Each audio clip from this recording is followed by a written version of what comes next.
നമസ്കാരം. Left cyber command അവതരിപ്പിക്കുന്ന ദേശാഭിമാനി മുഖപുസ്തകം വായിക്കുന്നത് പ്രദീപ് തിരുവല്ല. നവംബർ 9 തിങ്കൾ. ട്രംപിന്റെ തോൽവി ലോകത്തിന് ആശ്വാസം. അമേരിക്കയുടെ 46ാമത് പ്രസിഡന്റായി ജോ ബൈഡൻ തെരഞ്ഞെടുക്കപ്പെട്ടു എന്ന വാർത്ത ലോകം ആശ്വാസത്തോടെയാണ് സ്വീകരിക്കുന്നത്. ഇൻഡോ ജമൈക്കൻ വംശജയായ Kamala Harris American vice president പദവിയിലെത്തുന്ന ചരിത്രത്തിലെ ആദ്യ വനിതയായതിനാൽ ഇന്ത്യക്കാർക്ക് സവിശേഷമായ ആഹ്ലാദമുണ്ട്. എന്നാൽ ബൈഡന്റെയും കമലാ ഹാരിസിന്റെയും വിജയത്തെക്കാൾ ഡൊണാൾഡ് ട്രംപ് എന്ന മനുഷ്യവിരുദ്ധനായ തീവ്ര വലതുപക്ഷക്കാരനേറ്റ തിരിച്ചടിയാണ് ലോകത്തിന് ആശ്വാസവും ആഹ്ലാദവും പകരുന്നത്. ജനാധിപത്യവും മനുഷ്യസ്നേഹവും അങ്ങേയറ്റം പ്രതിസന്ധി നേരിടുന്ന ഇക്കാലത്ത് അമേരിക്കൻ ജനതയുടെ വിധിയെഴുത്ത് പ്രത്യേകിച്ചും അഭിനന്ദനം അർഹിക്കുന്നു. രണ്ടാം വട്ടവും പ്രസിഡന്റാകാൻ എല്ലാ കുതന്ത്രവും പയറ്റിയ ട്രംപിന്റെ മുഖത്തേറ്റ കനത്ത പ്രഹരമാണ് ഈ വിധിയെഴുത്ത്. അമേരിക്കൻ ജനാധിപത്യത്തിന്റെയും വോട്ടെടുപ്പ് പ്രക്രിയയുടെയും സങ്കീർണതകളും ദൗർബല്യങ്ങളുമാകെ അനാവരണം ചെയ്ത തെരഞ്ഞെടുപ്പാണിത്. അനന്തമായി നീണ്ട വോട്ടെണ്ണൽ 5 ദിവസം പിന്നിട്ട ശേഷമാണ് ബൈഡൻ വിജയമുറപ്പിച്ചത്.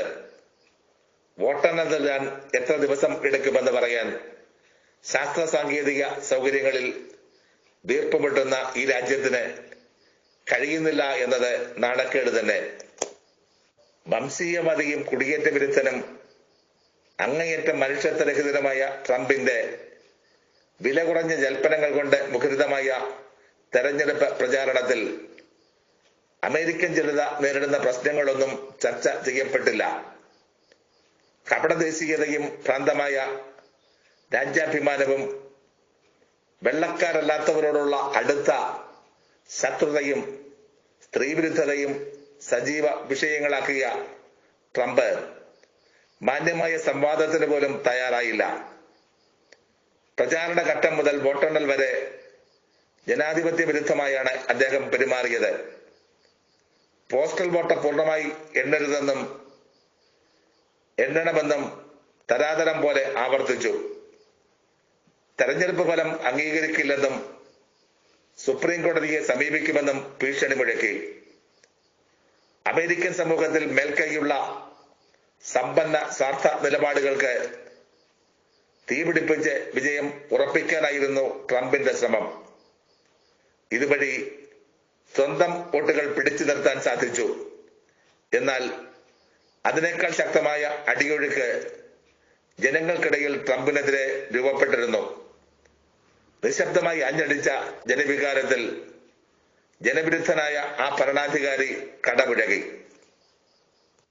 അമേരിക്കയെ കടുത്ത സാമ്പത്തിക പ്രതിസന്ധിയിലും സാമൂഹ്യ അരക്ഷിതാവസ്ഥയിലും എത്തിച്ചതാണ് ട്രംപ് ഭരണത്തിന്റെ സംഭാവന. കോർപ്പറേറ്റുകളുടെ താല്പര്യങ്ങൾക്ക് വേണ്ടി മാത്രം നിലകൊണ്ട ട്രംപ് ജനവിരുദ്ധവും പരിസ്ഥിതി വിരുദ്ധവുമായ നടപടികൾ നിരന്തരം കൈക്കൊണ്ടു. ഇക്കാര്യത്തിൽ അന്താരാഷ്ട്ര മര്യാദകളും കരാറുകളുമൊന്നും മാനിക്കാൻ തയ്യാറായില്ല. ജനതയെ കോവിഡ് മഹാമാരിക്ക് മുന്നിൽ മരിക്കാൻ വിട്ടുകൊടുത്ത് കൈകൊട്ടിച്ചിരിക്കുകയായിരുന്നു അയാൾ. സ്ത്രീവിരുദ്ധതയുടെയും ആണാധികാര മനോഭാവത്തിന്റെയും ആൾരൂപമായ ആ മനുഷ്യൻ തെരഞ്ഞെടുപ്പ് പ്രചാരണ വേളയിൽ കമലാ ഹാരിസ് അടക്കമുള്ള സ്ത്രീകളെ കുറിച്ച് അങ്ങേയറ്റം വില കുറഞ്ഞ പ്രസ്താവനകളാണ് നടത്തിയത്. പിന്തിരിപ്പനും ജനവിരുദ്ധനുമായ ഒറ്റപ്പെട്ട മനുഷ്യനല്ല ഡൊണാൾഡ് ട്രംപ്. ലോകത്താകെ ശക്തിപ്പെടുന്ന വംശീയതയുടെയും ജനാധിപത്യ വിരുദ്ധതയുടെയും മനുഷ്യത്വ വിരുദ്ധതയുടെയും പ്രതീകമാണ്. ഇന്ത്യയിൽ നരേന്ദ്രമോദി, ബ്രസീലിൽ ബോൾസനാരോ, തുർക്കിയിൽ എർദോഗൻ, ഫ്രാൻസിൽ മാക്രോൺ തുടങ്ങി പല നാമങ്ങളിൽ ലോകത്തെ വരിഞ്ഞു മുറക്കുന്ന ജനാധിപത്യ വിരുദ്ധതയുടെയും വംശീയതയുടെയും രൂപം. കള്ളങ്ങൾ പടച്ചുവിട്ടും പ്രചണ്ഡ പ്രചരണങ്ങൾ അഴിച്ചുവിട്ടും പിന്തിരിപ്പൻ പൊതുബോധം നിർമ്മിതിയിലൂടെ മനുഷ്യരാശിയെ മയക്കി വീഴ്ത്തുന്ന മാരീചൻ കോമാളിത്തവും അറിവുകേടും സംഘചിതത്വവും നിറഞ്ഞ ട്രംപ് ഇതിനേക്കാൾ കനത്ത പ്രഹരം അർഹിക്കുന്നുണ്ട്. ജോ ബൈഡന്റെ വിജയം അമേരിക്കൻ ഭരണകൂടത്തിന്റെ അടിസ്ഥാന സ്വഭാവത്തിൽ മാറ്റമുണ്ടാക്കില്ലെന്ന് ലോകത്തിന് ബോധ്യമുണ്ട്. വംശീയതയും ജനവിരുദ്ധതയും പരസ്യമായി ഉദ്ഘോഷിക്കാൻ ബൈഡനും കമലാ ഹാരിസും തയ്യാറായേക്കില്ല എന്ന് മാത്രം. കോർപ്പറേറ്റ് ശക്തികളും ധനമൂലധനവും നിയന്ത്രിക്കുന്ന അമേരിക്കൻ ഭരണകൂടത്തിന്റെ കൂടപ്പിറപ്പാണ് സാമ്രാജ്യത്വ മനോഭാവം. സൈനിക ശക്തിയും സമ്മർദ്ദവും വഴി ലോകരാജ്യങ്ങളെ വരുതിയിൽ നിർത്തിയും ചൂഷണം ചെയ്തുമാണ് അമേരിക്ക ശക്തി സംഭരിക്കുന്നത്. ട്രംപിന്റെ തോൽവിയിൽ ആശ്വസിക്കുകയല്ലാതെ ബൈഡന്റെ ജയത്തിൽ ആഹ്ലാദിക്കാൻ മനുഷ്യരാശിക്ക് കഴിയില്ല. മുഖപ്രസംഗം പൂർണ്ണമാകുന്നു. അഭിവാദ്യങ്ങൾ.